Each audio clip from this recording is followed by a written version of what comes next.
अगर किसी को वो बनना है जो आप सुप्रीम कोर्ट ऑफ लॉयर, तो उसको क्या प्रोसीजर फॉलो करना चाहिए? Let's say he is in school, ही और शी इज इन स्कूल, तो उसको क्या प्रोसीजर फॉलो करना चाहिए?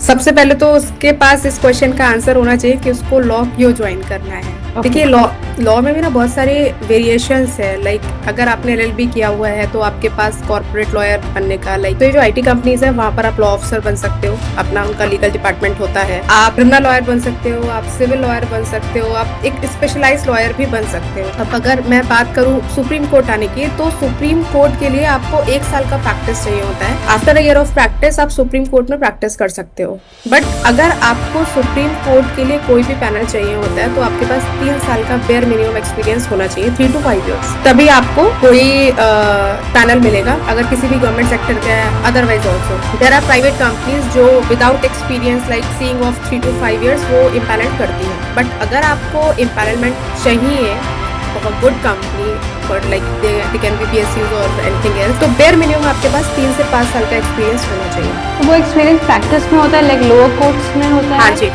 इरिस्पेक्टिव ऑफ आपके पास किस कोर्ट का एक्सपीरियंस है, वो आपका from the day of your registration से काउंट होना शुरू हो जाता है। मेरा सजेशन ये है कि अगर ग्राउंड प्रैक्टिस रहेगी, डिस्ट्रिक्ट कोर्ट की प्रैक्टिस रहेगी, हाई कोर्ट की प्रैक्टिस रहेगी, सुप्रीम कोर्ट की प्रैक्टिस रहेगी, कोर्ट्स में काम करना आसान होता है। लेट सपोज किसी को एनी हाउ पैनल मिल जाता है बट ही और she have no knowledge of law और supreme court courts, then there may be a problem, क्योंकि कोर्ट में फंक्शनिंग कैसे करनी है, कोर्ट में वर्किंग कैसे करना है, वही प्रॉब्लम आएगा। So, मुझे थोड़ा कंफ्यूजन है। लाइक लेट्स से कि उसने हमने लॉ की पढ़ाई कर ली, 5 साल की होती है गेस, तो हमने लॉ की 3 साल की भी होती है, 5 साल की भी होती है। ओके। अगर आप ग्रेजुएशन के बाद लॉ करेंगे तो आपका 3 साल का होगा, और अगर आप आफ्टर 12th करेंगे तो इंटीग्रेटेड कोर्स होता है 5 साल का। ओके, तो हमने कर ली, उसके बाद हमें किस लेवल पे मतलब हम फिर सिविल कोर्ट के लिए होते हैं या फिर सीधे हाई कोर्ट? किसी भी कोर्ट्स में आप प्रैक्टिस कर सकते हो।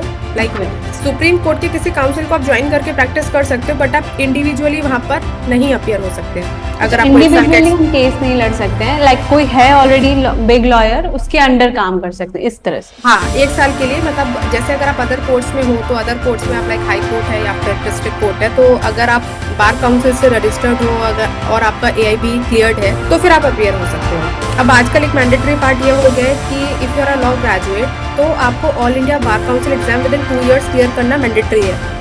अदरवाइज अगर हमारा जो हमको रजिस्ट्रेशन मिलता है, हमारा जो एनरोलमेंट होता है वो सस्पेंड हो जाएगा। तो जैसे ही हम हमारा रजिस्ट्रेशन कराते हैं हमें एक एनरोलमेंट नंबर इशू होता है जिससे हम हमारा लाइसेंस नंबर भी होता है। जैसे ही हमको वो लाइसेंस नंबर इशू होता है इमीडिएटली 1 साल में आई गेस 2 बार ऑल इंडिया बार काउंसिल के एग्जाम होता है, वो हमको क्लियर करना होता है। उसके बाद जो हमारा एनरोलमेंट नंबर है वो परमानेंट हो जाता है। अगर विद इन 2 years हम उस एग्जाम को क्लियर नहीं कर पाते तो हमारा लाइसेंस सस्पेंड हो जाता है। उसके बाद क्या होता है सस्पेंड होने के बाद? आप प्रैक्टिस नहीं कर सकते। अच्छा, मतलब फिर आपका वो जो करियर है वहीं पे एंड हो जाता है? हाँ, आप प्रैक्टिस नहीं कर सकते। तो अगर आपको प्रैक्टिस करना है आपको इस चीज का ध्यान रखना पड़ेगा।